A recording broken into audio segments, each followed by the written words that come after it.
Praise the Lord. Glory be to Jesus. Happy New Year 2025. எப்படி இருக்கிறீங்க எல்லாரும்?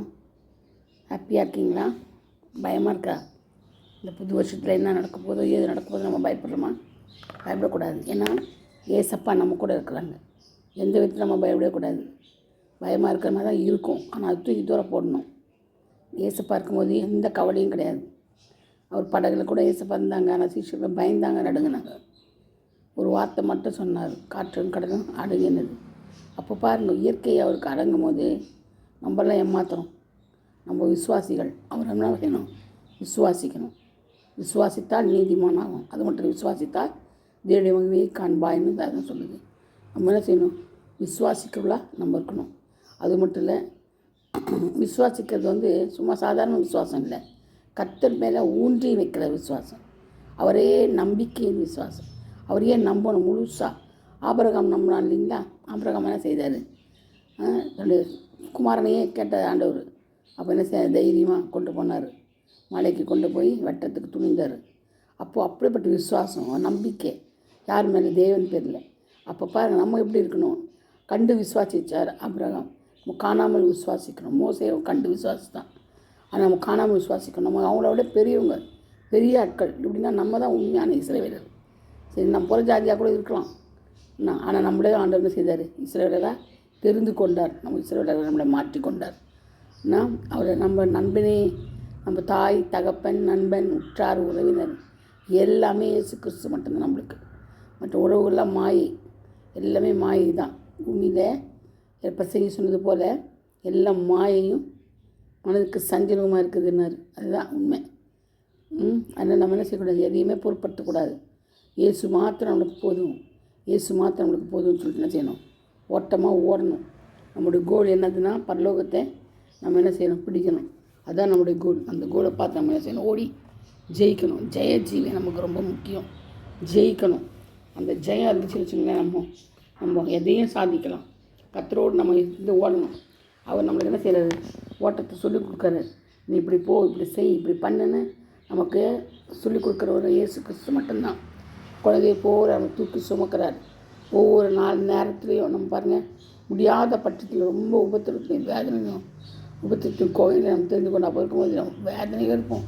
அப்போ ஆண்டவர் நமக்கு செய்வார், ஆறுதலாக இருப்பார். நம்ம ஆண்டவரே என்னை விட்டு போயிட்டீங்களோ ஐயோன்னு சொல்லி நம்ம கதறும் போது, இல்லை மகளே நான் கூடவே தான் இருக்கிறேன் அப்படி சொல்லி நம்மளுக்கு செய்வார், ஆறுதல் சொல்லுவாங்க. அப்பேற்பட்ட தேவன் நம்முடைய தேவன்.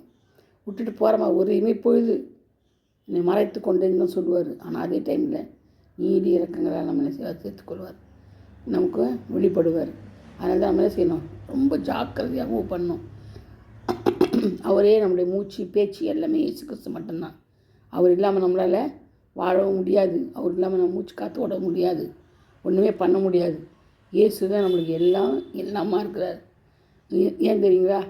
ஏன்னா நம்ம அநாதிகள் திக்கற்றலும் இருக்கிறோம். அப்போ திக்கற்றலுக்கு தெய்வம் தான் துணை. நமக்கு அவர் தான் துணை, வேறு யாருமே கிடையாது. நம்ம நற்சாட்சி பெற்றுக்கணும். விசுவாசிகள் நம்ம சொல்கிறோம் நம்மளை.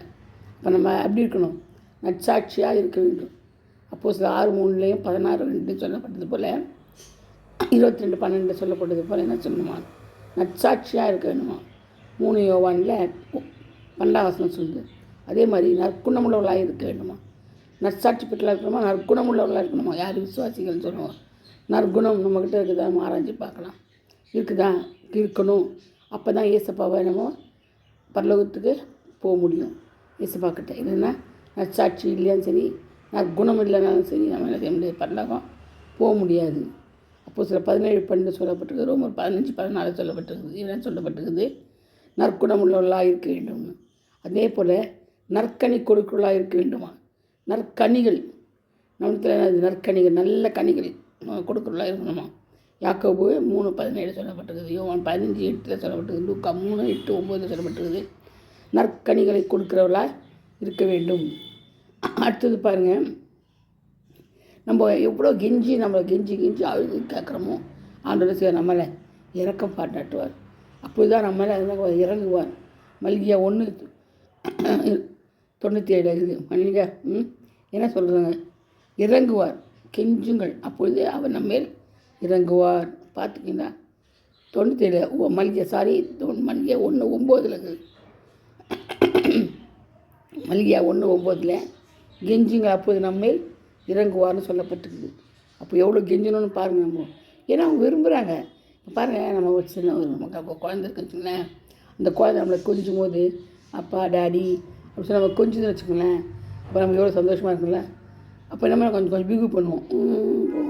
அப்போ என்ன செய்யும், சரி அடி அடி ஏன் கெஞ்சும் போது நம்மளுக்கு என்ன செய்யும், கோபம் வரும். கோபம் வராது, நமக்கு என்ன செய்யணும், ஆசை வரும். அது மேலே இரக்கம் வரும். இரக்கம் பாராட்டுவோம் நம்ம அதுக்கு. அதனால தான் கெஞ்சி கெஞ்சி கெஞ்சி கேட்கும்போது நம்மளுக்கு என்ன இரக்கம் வரும். அது மாதிரி தான் அவருக்கும் நம்ம என்ன செய்வார், இறங்குவார். அழுது அவரை நோக்கி கெஞ்சினான். யாக்கோபு ஓசியார் யாக்கோபு என்ன செய்தான், அழுது அவரை நோக்கி கெஞ்சினான்னு இருக்குது. ஓசியா 12:2-3, எபிரேயர் 12:16-17 அவரை கெஞ்சின சொன்னான். அவரை நோக்கி அழுது கெஞ்சினான். அழுது அவரை நோக்கி கெஞ்சினான் யாக்கோபு சொல்லப்பட்டிருக்குது. யாக்கோபு தான் சொல்கிறாரு. அவர் தான் அழுகுறாரு. அழுது கெஞ்சி நோக்கினான் இருக்குது.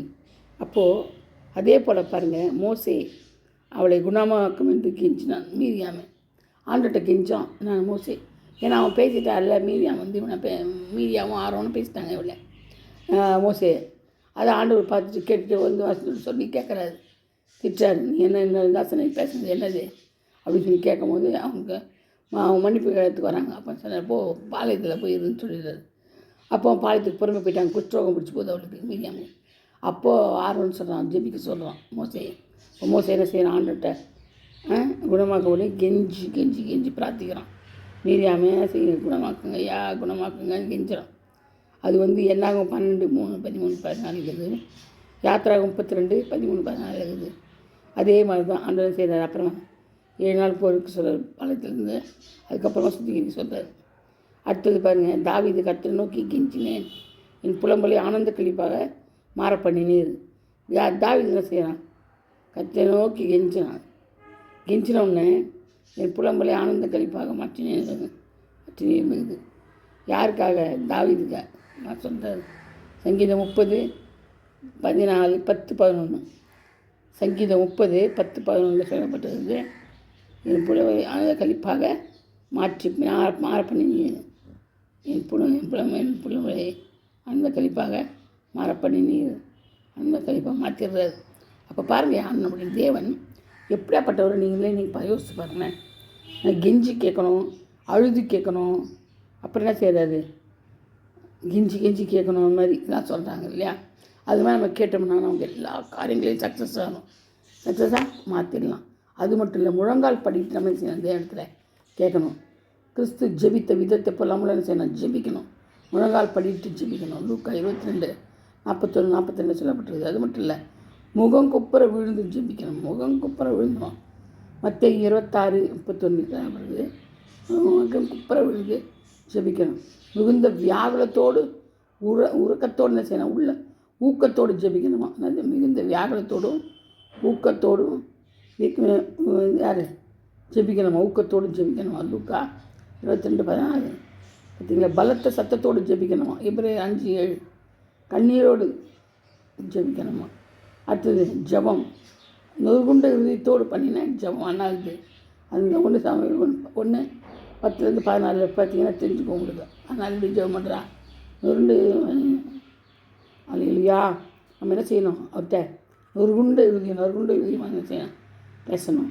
யாக்கோபு பலவந்தமாய் பண்ணின ஜபம். பலவந்தமாக போராடின செய்யணும், ஜபம் பண்ணணும்.